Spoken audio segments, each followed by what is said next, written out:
Hello everybody, welcome to episode 64 of the Two Chaps Many Cultures live show. Today we're going to talk about being your best self, the very best self, not only virtually, but also culturally at the same time. Stick around, we've got a very special guest. See you soon.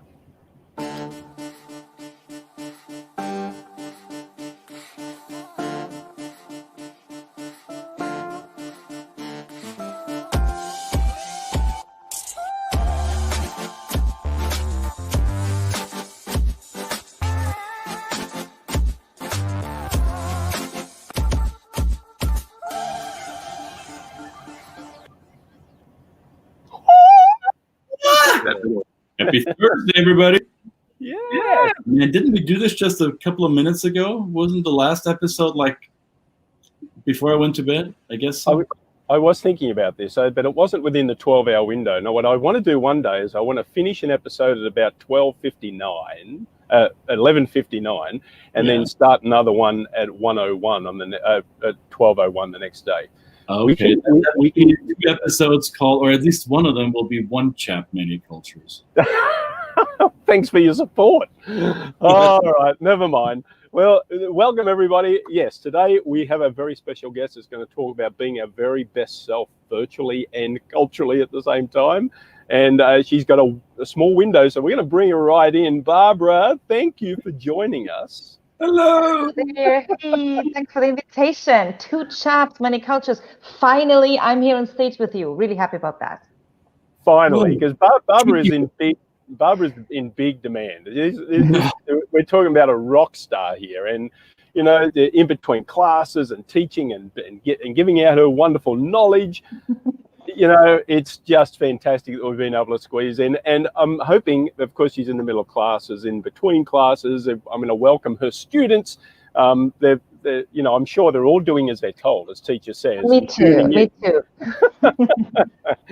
So, Barbara, virtual space hero. I'm just going to say those words. It's become a hashtag. It's a great hashtag. It's an idea of yours. It's something you've launched. Tell us about Virtual Space Hero, your intention, what brought you to coming up with it, and how it's been going for you. Yeah, thanks so much. Well, as for many of us, this year has been a tremendous change as well, personally and also professionally, as it has been for me. So imagine, I was supposed to leave for Brazil in February to be on a sabbatical leave for 4 months, not doing anything except drinking a little bit of caipirinha and learning Portuguese. So that was my intention.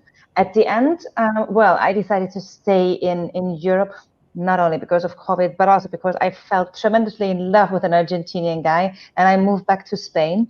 And then COVID happened. And with COVID, of course, as well, there was a lot of demand all about virtual work. I've been teaching, researching new ways of working and new ways of learning for the past 8 years, more or less. And so I've been doing a lot of virtual teaching, virtual work, group teamwork together with other people together. And there was a lot of demand. And I started giving webinars, as many of us did. We were supporting each other through webinars, being the co-producer for other teachers, professors who needed to switch with their in-presence trainings to the virtual classroom. And a beautiful brainstorming session one night, I still can remember it, with my dear friend 𝙈𝙖𝙣𝙮. She's a tremendous social media manager. She told me, you know, Barbara, there's so much content on your webpage, people get confused. You need to take that virtual thing out of your web and create something new. And I was like, create something new? What new? And then it was like within 15 minutes, we brainstormed Virtual Space Hero, and that's my hashtag now. My claim, become a hero of the virtual space. And we have built up a platform for virtual enthusiasts and to-bes around topics that concern virtual team building, virtual work, virtual events, and much more. So that's a very short whole story, right? There's a whole lot of questions that I have around this now. So, have you fulfilled the claim of being the hero? I think. Oh, well. Conclusion.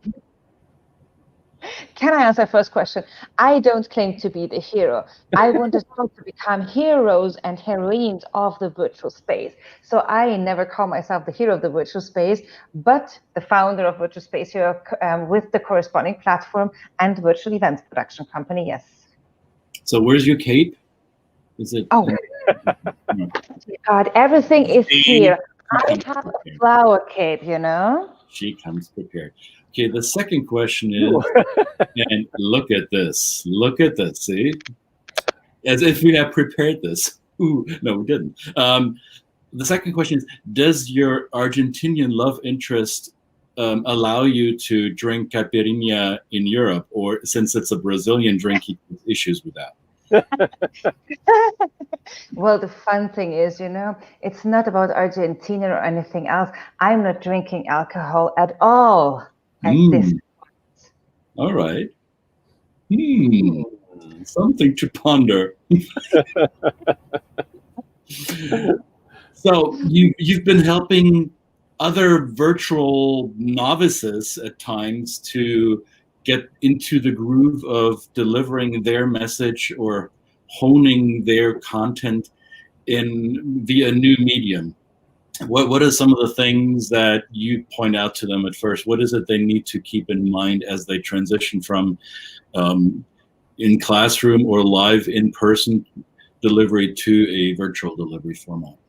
I think one thing that we all did at the beginning, and that also was like the fastest message for everybody, is that there are, and it's easy to bring your stuff from the in-person context to a virtual space if you know how to manage breakout rooms, to be fair. If you know how to deal a little bit with the whiteboard and annotation tool, if you are like highly skilled in managing chat and the phases and the hands up, whatever. But I think that, of course, virtual facilitation goes beyond that, because it's not only about converting what we have in an in-presence training, it's about transforming it.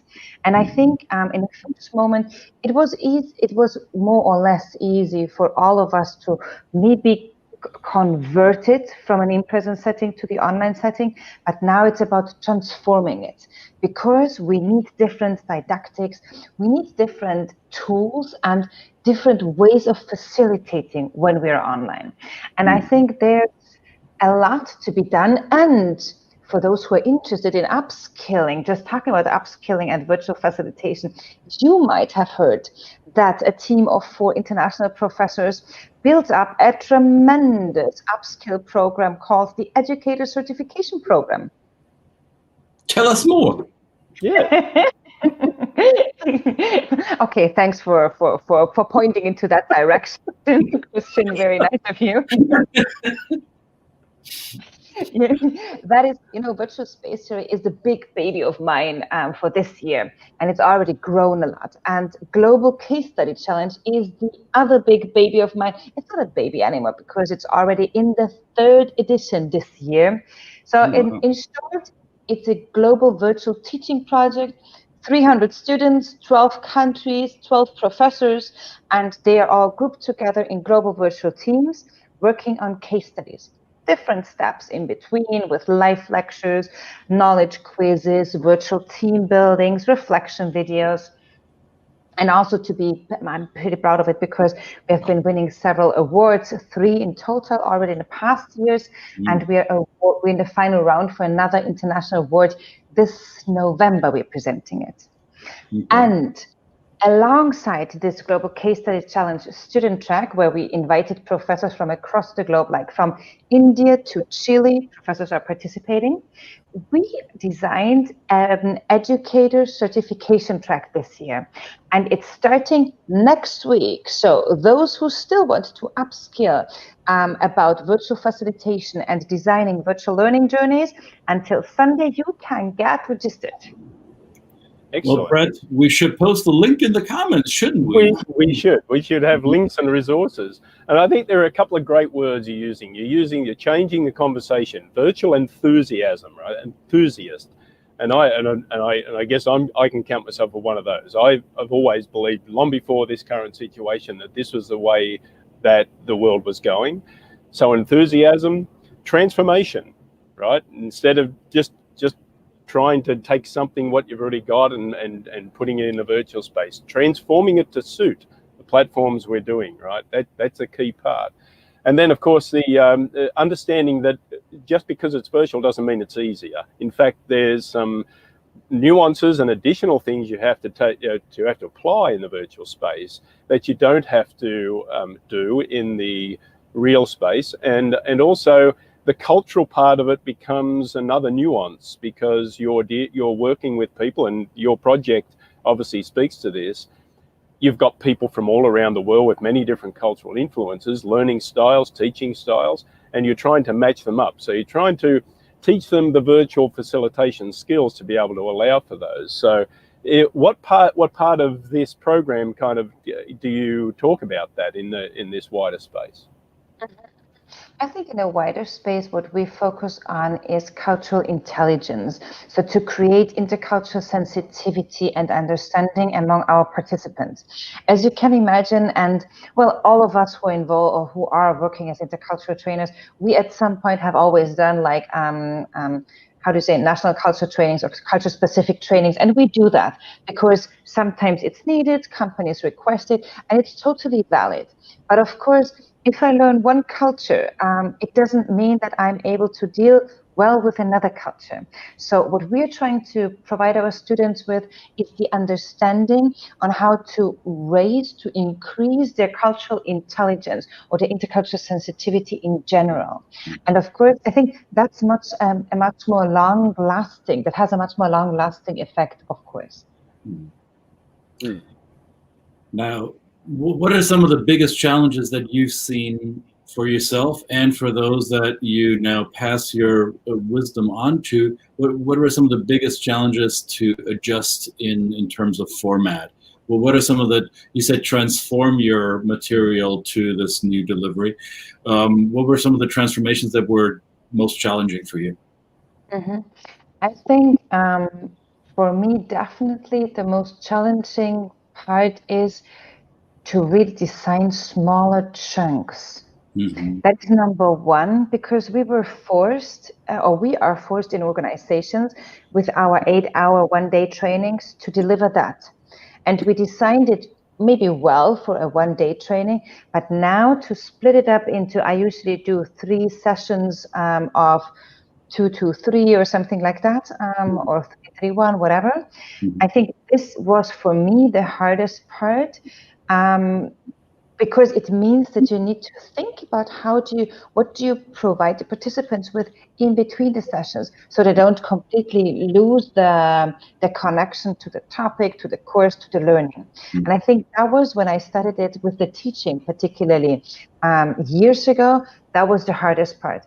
And sometimes it's difficult to fit into a very rigid structure in an organizational or in a university context as well. Sometimes they give you 5-hour slots or 8-hour slots because that's what they have. And so you need to deal a little bit with that situation, I think. The other aspect, I think the second aspect is when it comes to interaction and engagement. And I'd really love to hear what you say, guys, 2 chaps, my dears, because I think the 3 of us, we have been doing a lot of online things. We like to talk. We like to do a little bit the entertaining part. And I sometimes have the feeling that this is what is so necessary when you're online to drive engagement, interaction. Is it with managers or is it with students? It doesn't matter. So I'm really wondering how we can do that without being like the super entertainers. Well, that is a good question. However, I believe that if you're, and this might be a controversial thing, what I say now, if you're going to be instructing others, if you're going to teach people, whether it's teaching, instructing, coaching, guiding, well, whatever action word you want to use, if you're not passionate about what you're doing, then why do it at all? That would be my point of view. So, and with that passion, if you have that fire for what you're teaching, then I would suspect there is a certain level of energy you can devote to the delivery, right? It is now, to me, it means it's channeling it into this window frame, right? When you said to be your best self in the virtual space, I can't be my best human self because the lower part of my body is unusable right now. I mean, I have wonderful legs, don't get me wrong. I'm not going to show them to you though. because there's no way of doing that. I can't, if I jump around a room, which I sometimes do, right? If I'm in a classroom style, then I walk around, I make exaggerated gestures, I become the quote unquote stage persona to keep people's attention, right? I need them to be alert, and I need them to be present, or I want them to be present so they can learn. So now we have to do this in this rectangular frame, and this, I agree with you, that's not easy. However, I think as a teacher, you should have at least a modicum of desire to be passionate about what you're teaching, right? Brett, what do you think? Absolutely. Well, you know, I've got a background in performing and singing and being on a stage. So, you know, and Barbara's been in meetings where I've actually used multiple cameras, and I actually have shown my legs a few times. Thank you very much. And I'm not saying they're as attractive as yours, Mr. Christian, but the point is, of course, it's contextual. I mean, if you're in a very serious teaching situation about a very serious topic, you match the tone of the material that you're delivering. But of course, we're all doing this, and then I think as many chances as we can possibly get. I agree about the passion, absolutely, but also any other skills that you can bring to the space. You know, our great friend Yuko de Neuville, who is doing, just getting in front of the camera and dancing and presenting herself vulnerably, but it brings an energy to her persona that people, I think, are attracted to. Right. And therefore, I would certainly sign up for one of her courses, right? Because she is setting up the expectation that this won't be just a pure vanilla window of faces, right? It'll be something where you're going to be asked to move out of your comfort zone. And of course, we're teaching culture, and that often brings that aspect into it. So that's my take on it. Yeah. But Barbara, I've been taught by some of my teachers the mantra that in content delivery, the content takes second priority. The first priority should be around context, around keeping the container in which delivery is to be happening, to build that container and maintain it and keep it safe throughout the process so that the content can flow without dissipating. So creating this content in a virtual space for you, what have you learned? Because for some of us, especially those who are maybe not as technologically advanced, or who may be resistant to learning new tricks because we've done it for 30 plus years and don't I know how to do this? So what are some of the things that helped you become a better facilitator in the virtual space? I'm curious. I really think that, and it was a great LinkedIn Live I had with Cassie Laborie. She's a senior US virtual facilitator, master trainer, and one thing that she said about all those claims that we can't create connection in the virtual space and all those things, I don't believe in that either. I think it's about us and the way we approach it and what we let it be, or how we approach being in the virtual space as a teacher, professor, as a trainer, as a consultant, also as a student. So it is about me and my personal attitude towards teaching, learning, training, or whatever it is in the virtual space. And I think that also means as we go into in a training situation, I go into the classroom and I do some mimic training. We need to prepare, some of us more, some of us less. I'm doing absolutely the same before I start any kind of teaching, any kind of training in the virtual space. I think that's important. And the other thing is also be aware about energy administration of your energies, because I also, even though I love that my work is 90% virtual, I teach virtual, I work virtually, all my consulting projects are virtual, and I love that. Though even I need to be aware that it consumes quite some energy. It consumes energy because I always try to watch into the camera properly, to speak to you properly, and all those things, they consume you. Right. But I think there are so many possibilities we don't have in a normal in-presence training or teaching setting that we do have in the virtual space. I talk to many trainers who were saying, I believe that people open up more easily because, okay, all of us, we want to have our students or participants on camera, but sometimes it's nice to switch off camera and give them more privacy to talk about whatever they want to talk about. There are so many things that we cannot do in in-presence trainings that we can do online that we don't really acknowledge always. Good point. Good point. Did it help, or do you find it necessary for certain projects that you have a helper, an assistant in the background, maybe with technology, that you didn't need for live classroom training? Does that change it? Yeah, absolutely. And I think also that's a super important call to all the organizations and universities out there, because clearly maybe a small group, I can handle it. And the three of us, we have been working in the virtual space for many years, so I can handle quite a number of participants in a virtual meeting or event. We need to be aware that a virtual event usually should have a producer, somebody managing the technical part, and a facilitator. So sometimes we even run workshops where we are 3 people. So me being the producer, for example, a friend or my colleague doing the facilitation, and there is even a co-facilitator. And that of course means also that it might be more expensive at some point, and organizations must acknowledge that. Without having a proper setup in terms of having producer and facilitator, a virtual event not necessarily must be a success. Well, you said a sentence that I would wholeheartedly agree, and yet that may be one of the stumbling blocks in client conversations. Organizations must acknowledge that organizing an event virtually might become pricey sometimes, depending on the deliverables.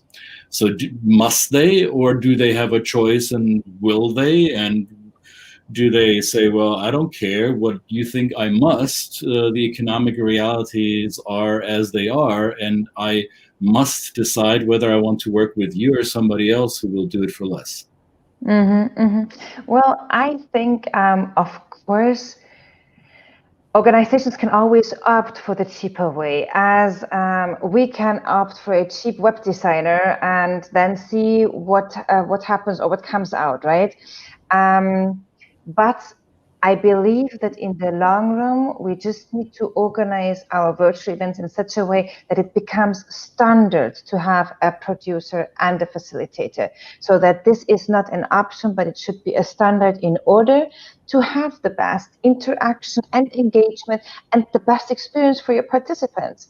Why otherwise invest just in a virtual event to have something that is standardized? Because how much can I handle? Even as a very good virtual facilitator with a lot of experience, I cannot handle breakout room management, chat, and maybe a Slido poll or whatever. That's just too much. Right. And yeah, exactly. I think that would be my answer. But the 3 of us, we also know that it became much harder this year, even, funny enough, to sell virtual events, because there was so much for free out there. So of course, there was a bit of a depreciation in the market, which made it more difficult, in my opinion, at some point. Yeah, it's a way of finding a way to demonstrate the value of that, because in terms of just assuming that because it's virtual and you don't have the travel and the expense that goes along with that it's going to be cheaper, I would say that to reinvest, take the opportunity to invest at least a portion of that in making this virtual delivery really effective and really impactful. Yes, absolutely. Very good point.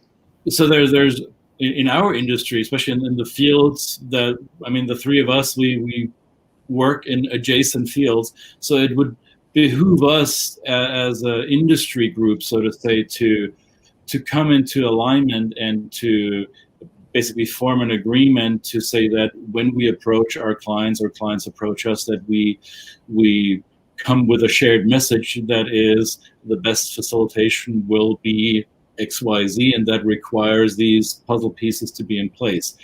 So I know that for in the cultural training field, that may be a call to action of unity that is easy to, or fairly easy to embed into a larger group of people, because as I know our community, it's very collaborative and is working towards a common goal, even though we might compete on certain projects here or there. Now, is it possible as a provider, Barbara, you, Brett, or myself, as we approach our clients to have basically a toolbox ready to hand to the clients? Hey, if you identify somebody on your team, on your learning and development team, or whoever is my counterpart in the organization that you want me to serve, so here's my toolbox for you, dear client. Identify the person that will be the helping hand, and here's what they can do. Would that be smart on our part to develop that? It's interesting that you're saying a toolbox.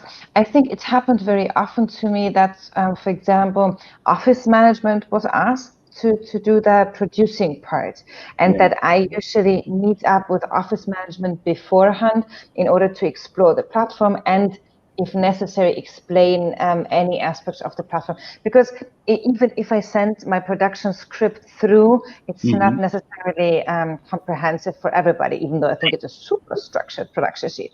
But that means that I still meet up usually beforehand with whoever is doing the production part of the company for me, yes. But it's a good idea, great idea to think about that, how we can sort of build up a one-pager on this idea of requirements from our side. No, I called it a toolbox, just a template for us so we can train the assistant on the corporate side, basically, so to make our lives better. Yeah. Just an idea. Always full of ideas, along with your very attractive legs. And so I know Barbara's got to get back. Since you've been asking, Brett. I don't know. Please, cut. A producer, cut. Thank you very much, Barbara. I know your window is very tight, and we're so grateful that you've been able to join us and again share your wisdom and insights and knowledge and what you've learned, of course, setting up Virtual Space Hero. Everybody check out that hashtag, and we'll get the information on the other resources that Barbara's mentioned. Thank you so much, Barbara. Have a wonderful afternoon and the rest of the day. Have you got them? We're just starting here, by the way. We've got the rest of the day ahead of us, so we're not getting to those whether we're drinking alcohol or not, we're not ready yet, so it's breakfast time. All right, guys, thank you very much. Add your comments, questions. Thank you so much. And thanks so much, Brett and Christian. A final shout out there for your amazing Two Chaps Many Cultures series, because what you are doing here is just tremendous. Like every day, tremendous topics, great program you're coming up with. Honestly, it's a pleasure, and I'm really humbled to be here. Thanks a lot for the invitation, and really thumbs up for what you are doing. It's really amazing. You know that I'm just doing it once a week, and I already feel like, whoa, it's a lot to do. Drink more caipirinha. Muchas gracias. Buenas tardes, España. Where in Spain are you? In Valencia? I'm currently in the beautiful Austria. I'm currently in Vienna. Na dann, servus, habe die Ehre. Servus, Papa, hat mich gefreut. Ciao, ciao. Bye.